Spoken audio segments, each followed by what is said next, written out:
الحمد لله رب العالمين والصلاة والسلام على رسوله الكريم أما بعد.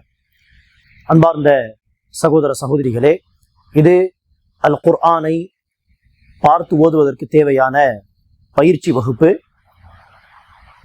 அல்ஹம்துலில்லாஹ், சென்ற நம்முடைய சில வகுப்புகளில் அரபி எழுத்துக்களுடைய சரியான உச்சரிப்பு என்ன, அந்த எழுத்துக்கள் ஒரு வார்த்தையில் இடம்பெறும் பொழுது எந்தெந்த வடிவத்தில் எல்லாம் அது எழுதப்படும், வெறும் ஒரு எழுத்து ஃபத்ஹா, கஸ்ரா, பம்மா என்கிற ஜபர்ஜேர் பேஷ் என்று கூட சொல்வார்கள், இந்த குறியீடுகளோடு வந்தால் எப்படி அதை உச்சரிக்க வேண்டும். அதற்கு அடுத்ததாக இந்த எழுத்துக்களுக்கு ஃபத்ஹத்தைன், கஸ்ரத்தைன், பம்மத்தைன் என்கிற தோ ஜபர் தோ ஜேர் தோ பேஷ் என்கிற குறியீடு வந்தால் எப்படி அதை உச்சரிக்க வேண்டும் என்கிற சட்டங்களை நாம் பார்த்திருக்கிறோம்.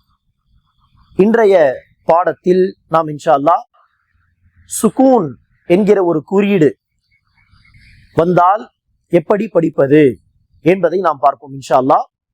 அன்பானவர்களே, சுகூன் என்கிற குறியீடு இப்படி இருக்கும்.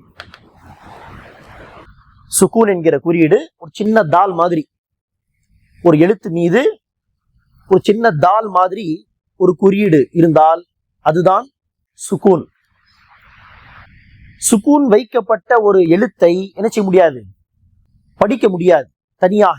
உதாரணத்திற்கு பா, பா என்கிற இந்த எழுத்துக்கு இப்படி சுகூன் வைத்தால் இதை ஓத முடியுமா என்று கேட்டால் ஓத முடியாது.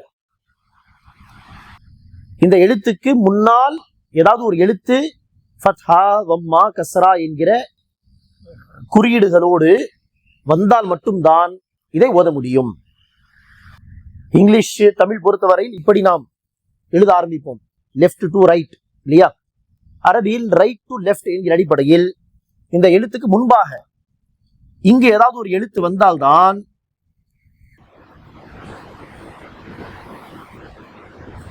இப்படி ஒரு எழுத்து வந்தால்தான் இந்த சுகூன் வைக்கப்பட்ட எழுத்தை உச்சரிக்க முடியும்.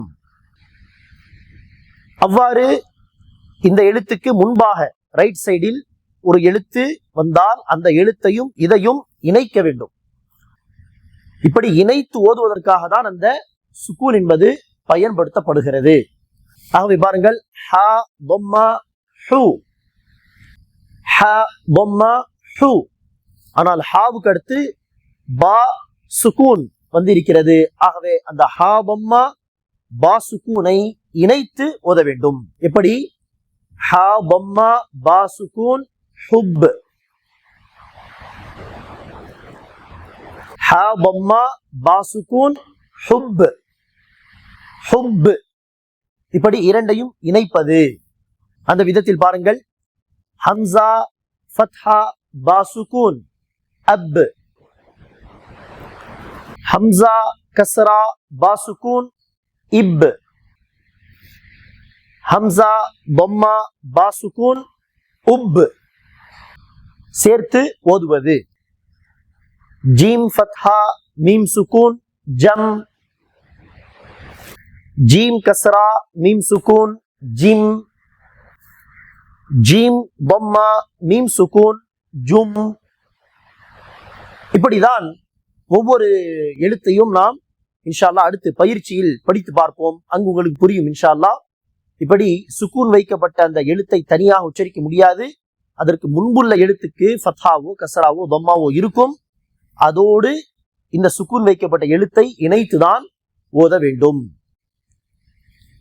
ஹம்சா ஃபத்ஹா லாம் சுகூன் அல், அல். ஹா ஃபத்ஹா மீம் சுகூன் ஹம், அல் ஹம். தால் பம்மா து, அல் ஹம்து இல்லையா. ஹம்சா ஃபத்ஹா லாம் சுகூன். தனியாக அலிஃப், அலிஃப் எழுதி ஒரு ஹர்க்கத்தை கொடுத்தாலே அது ஹம்சா தான் என்று சொன்னோம். ஆகவே ஹம்சா ஃபத்ஹா லாம் சுகூன் அல், ஹா ஃபத்ஹா மீம் சுகூன் ஹம், தால் பம்மா து, அல் ஹம்து, அல் ஹம்து. இது ஒரு அடிப்படை சட்டம் சுக்கூன் தொடர்பாக. சரி, சுக்கூனை குறித்து நாம் பேசும் பொழுது கவனத்தில் கொள்ள வேண்டிய இன்னொரு சட்டம், இரண்டாவது சட்டம் என்பதாக ஞாபகம் வைத்துக் கொள்ளுங்கள். அது என்னவென்றால், ஹம்சா, ஹம்சாவுக்கு சுக்கூன் வந்தால், ஹம்சாவுக்கு நாம் ஏற்கனவே சொல்லி இருக்கிறோம், அந்த ஹம்சாவானது இப்படி அலிஃபுக்கு மேல் ஹம்சா அல்லது அலிஃபுக்கு கீழ் ஹம்சா அல்லது வாவுக்கு மேல் ஹம்சா அல்லது யாவுக்கு மேல் ஹம்சா அல்லது ஒரு வளைக்கு மேல் ஹம்சா, இப்படி வந்தாலும் ஹம்சா தான். ஆக இதுவும் ஹம்சா தான், இதுவும் ஹம்சா, இதுவும் ஹம்சா, இதுவும் ஹம்சா. வளைக்கு மேல் எழுதினாலும் ஹம்சா, தனியாக எழுதினாலும் ஹம்சா. அதே போல்தான் வெறும் அலிஃபுக்கு மேல் ஒரு சுக்கூன் வந்தாலும் இது அலிஃப் கிடையாது, மாறாக ஹம்சா. சுக்கூன் வந்தால், அலிஃப் போட்டு அலிஃப்க்கு மேல் சுக்கூன் வந்தாலும் குர்ஆனிலே அதுவும் ஹம்சா தான் என்பதாக நீங்கள் கவனத்தில் கொள்ளுங்கள். ஆகவே அந்த ஹம்சாவுடைய ஒரு சட்டம் தான், ஹம்சாவுக்கு சுக்கூன் வந்து அதற்கு முன்னுள்ள எழுத்தோடு அதை இணைத்து படிக்கும் பொழுது அங்கு ஒரு விதமான ஒரு அழுத்தத்தை கொடுத்து ஓத வேண்டும். எப்படி? பா ஃபத்ஹா ஹம்சா சுக்கூன் ப, ப. சீன் பம்மத்தைன் சுன், ப சுன், ப சுன். ஜீம் ஃபத்ஹா ஹம்சா சுக்கூன் ஜ, ஜா அப்படி சொல்லக்கூடாது, ஜ, ஜ. ஷீன் பம்மத்தைன் ஷுன், ஜ ஷுன். ரா ஃபத்ஹா ரா ஹம்சா சுக்கூன் ரா, ரா ஃபத்ஹா ஹம்சா சுக்கூன் ரா. சீன் பம்மத்தைன் சுன், ரா சுன், ரா சுன் சொல்லக்கூடாது, மாறாக ஒரு அழுத்தம், ரா சுன். அதே போல்தான் மீம் ஃபத்ஹா ஹம்சா சுக்கூன் ம, ம. கஅஸ்ஃபிம் மக்கூல், மக்கூல். இப்படி ஹம்சாவுக்கு சுக்கூன் வந்தால் அங்கு ஒரு விதமான அழுத்தம், ஜர்க்கு கொடுக்க வேண்டும் என்பதை புரிந்து கொள்ளுங்கள். மற்ற எழுத்துக்கெல்லாம் அப்படி கிடையாது, இணைத்து ஓதினால் போதுமானது. ஹம்சாவுக்கு சுக்கூன் வைக்கப்பட்டு அதை இணைத்து ஓதும் பொழுது மாத்திரம் ஒரு விதமான ஒரு அழுத்தம் அங்கு தர வேண்டும், ஒரு ஜர்க்கு கொடுக்க வேண்டும் என்பதை புரிந்து கொள்ளுங்கள். இப்போது நாம் இன்ஷா அல்லாஹ் சுக்கூன் வைக்கப்பட்ட சில எழுத்துக்களை மற்ற எழுத்தோடு சேர்த்து ஓதி பார்க்கலாம். ஹம்சா ஃபத்ஹா பா சுக்கூன் அப், ஹம்சா கஸ்ரா பா சுக்கூன் இப், ஹம்சா ضمّا با سكون أب، همزة فتحة تا سكون أت، همزة كسرة تا سكون إت، همزة ضمّا تا سكون أت، همزة فتحة ثا سكون أث، همزة كسرة ثا سكون إث، همزة ضمّا ثا سكون أث، همزة فتحة جيم سكون أج، همزة كسرة جيم سكون إج، همزة ضمّة جيم سكون أج، همزة فتحة حا سكون أح، همزة كسرة حا سكون إح، همزة ضمّة حا سكون أح، همزة فتحة خا سكون أخ، همزة كسرة خا سكون إخ، همزة ضمّة خا سكون أخ، همزة فتحة دال سكون أد، همزة كسرة دال سكون إد، همزة ضمّة دال سكون أد، همزة فتحة ذال سكون أذ، همزة كسرة ذال سكون إذ. همزة ضمة ذال سكون أذ. همزة فتحة را سكون أر. همزة كسرة را سكون إر. همزة ضمة را سكون أر. همزة فتحة زا سكون أز. همزة كسرة زا سكون إز. همزة ضمة زا سكون أز. همزة فتحة سين سكون أس. همزة كسرة سين سكون إس. همزة ضمة سين سكون أس. همزة فتحة شين سكون أش. همزة كسرة شين سكون إش. همزة ضمة شين سكون أش. همزة فتحة صاد سكون أص. همزة كسرة صاد سكون إص. همزة ضمة صاد سكون أص. همزة فتحة ضاد سكون أض. همزة كسرة ضاد سكون إض. همزة ضمة ضاد سكون أض. همزة فتحة طا سكون أط. همزة كسرة طا سكون إط. همزة ضمة طا سكون أط. همزة فتحة ضا سكون أض. همزة كسرة ضا سكون إض. إض. همزة ضمة ضا سكون أض. همزة فتحة نون سكون أن. ها فتحة با سكون هب. قاف فتحة طا سكون قط. با فتحة سين سكون بس. همزة فتحة خا سكون أخ.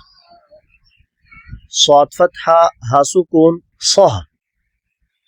صاد كسرة لام سكون صل. سين كسرة را سكون سر. همزة كسرة ذال سكون إذ. عين كسرة ضا سكون عض.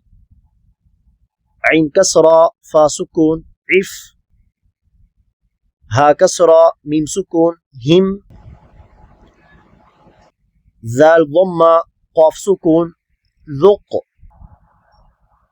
شين ضمة دال سكون شد. را ضمة جيم سكون رج. با ضمة حا سكون بح. فا ضمة زا سكون فز. كاف ضمة لام سكون كل. அடுத்து சில வார்த்தைகளை இன்ஷா அல்லாஹ் பார்க்கலாம். ஹம்சா ஃபத்ஹா நூன் சுக்கூன் அன். தா ஃபத்ஹா த அன்த. ஹம்சா கஸ்ரா ஹா சுக்கூன் இஹ். دال كسرة دي اهدي. با فتحة عين سكون بع. دال ضمة دو بعدو. با فتحة طا سكون بط. شين فتحة شاء بطش. سين فتحة عين سكون سع. يا فتحة يا سعي. كاف ضمة نون سكون كن. تا ضمة كنت. لام فتحة سين سكون لس. تا فتحة تا لست. همزة فتحة ميم سكون أم. را كسرتين رن أمر. با فتحة را سكون بر. دال فتحتين دن بردن. جيم فتحة ميم سكون جم. عين فتحتين عن جمعا. ح فتحة با سكون حب. لام ضمتين لن حبل. خا ضمة سين سكون خص. را كسرتين رن خسر. خا فتحة لام سكون خل قاف فتحتين قن خلقا سين فتحة با سكون سب حا فتحتين حن سبحا سين فتحة با سكون سب قاف فتحتين قن سبقا شين فتحة همزة سكون ش ஹம்சாக்கு சுக்கூன் வந்தால் அங்கு ஒரு விதமான அழுத்தம் கொடுக்க வேண்டும் அல்லது ஜர்க் கொடுக்க வேண்டும் என்பதாக சொல்லியிருந்தோம். ஆகவே ஷ ஷா சொல்லக்கூடாது. ஷ நூன் ضمتை நூன் ஷ நூன் صاد ضمة با سكون صب حا فتحتين حن صبحا ضاد فتحة با سكون ضب حا فتحتين حن ضبحا عين فتحة با سكون عب دال فتحتين دن عبدا عين فتحة دال سكون عد نون كسرتين نين عدن عين فتحة شين سكون عش را كسرتين رن عشر عين فتحة صاد سكون عص فا كسرتين فين عصف غين فتحة را سكون غر قاف فتحتين قن غرقا غين ضمة لام سكون غل با فتحتين بن غلبا فا فتحة صاد سكون فص لام ضمتين لن فصل قاف فتحة دال سكون قد حا فتحتين حن قدحا قاف فتحة ضاد سكون قض با فتحتين بن قضبا كاف فتحة همزة سكون ك همزة سكون آخبي ك سين فتحتين سن كأسا كاف فتحة دال سكون كد حا فتحتين حن كدحا لام فتحة غين سكون لغ واو فتحتين ون لغوا ميم كسرة سين سكون مس كاف ضمتين كن مسكن نون فتحة خا سكون نخ لام فتحتين لن نخلا نون فتحة شين سكون نش طا فتحتين طن نشطا نون فتحة فا سكون نف سا كسرتين سين نفس نون فتحة قاف سكون نق عين فتحتين عن نقعا. இப்போது இந்த பக்கத்தில் உள்ள வார்த்தைகளை நான் ஹிஜ்ஜா செய்யாமல், ஹிஜ்ஜா என்று சொன்னால் இந்த வாவ் ஃபத்ஹா நூன் சுகூன் ஃபத்ஹா தொம்மா கஸ்ரா ஃபத்ஹத்தைன் கஸ்ரத்தைன் என்ற அந்த விரிவாக சொல்லி பிறகு ஓதுவது அது ஹிஜ்ஜா என்று சொல்வார்கள். இந்த ஹிஜ்ஜா செய்யாமல் டைரக்டாக நான் ஓதுகிறேன். நீங்களும் இன்ஷா அல்லாஹ் டைரக்டாக ஓதவும் முயற்சி செய்யுங்கள், ஹிஜ்ஜாவுடன் ஓதவும் முயற்சி செய்யுங்கள். இரண்டுமே நமக்கு தேவை. அந்த அடிப்படையில் பாருங்கள். இப்போது ஹிஜ்ஜா இல்லாமல் ஒன் ஹர் அந்த வாவுக்கு அடுத்து அலிஃபுக்கு ஒரு குறியீடு போடப்பட்டுள்ளது. அந்த குறியீடு போடப்பட்டதாக நீங்கள் பார்த்தால் அந்த எழுத்தை கணக்கில் எடுத்துக்கொள்ளாமல் ஓத வேண்டும் என்று அர்த்தம். அந்த அலிஃபே இல்லை என்று சொன்னால் எப்படி ஓதுவோம்? வாவுக்கு அடுத்து டைரக்டாக அந்த நூல் இருந்தால் அப்படி ஓத வேண்டும். ஆகவே அந்த அலிஃபை கணக்கில் எடுத்துக்கொள்ளாமல் ஓதுவது என்று பொருள். ஒன் ஹர் أخرج أرسل أغطش أفلح أكرم ألهم أنشر أنقض دمدم عسعس أعبد نعبد يخرج يحسب يشرب يشهد ترهق تعرف أقسم. இந்த பயிற்சிகளை எல்லாம் ஒரு எழுத்து 2 எழுத்து உள்ள பயிற்சி எல்லாம் 1க்கு 20 முறை படியுங்கள் என்று நாம் சொன்னோம். இந்த வார்த்தைகளாக வந்துள்ள இந்த பயிற்சிகளை எல்லாம் குறைந்தது ஒரு 10 தடவை ஓத முயற்சி செய்யுங்கள். மேலும் வாய்விட்டு சப்தமாக படியுங்கள். மனதிற்குள் ஓதாதீர்கள், வாய்விட்டு சப்தமாக படியுங்கள். ஒவ்வொரு பயிற்சியையும் 10 முறை ஓத ட்ரை பண்ணுங்கள். அப்போதான் இன்ஷா அல்லாஹ் ஓதுவது நமக்கு இலகுவாகும். அல்லாஹ் சுப்ஹானஹு வ தஆலா நமக்கு குர்ஆன் ஓதுவதை லேசாக்கி தருவானாக. ஆமீன். இன்ஷா அல்லாஹ் புதிய இன்னொரு சட்டத்தோடு அடுத்த வகுப்பில் நாம் சந்திக்கலாம். அஸ்ஸலாமு அலைக்கும் வரஹ்மத்துல்லாஹி வபரகாத்துஹு.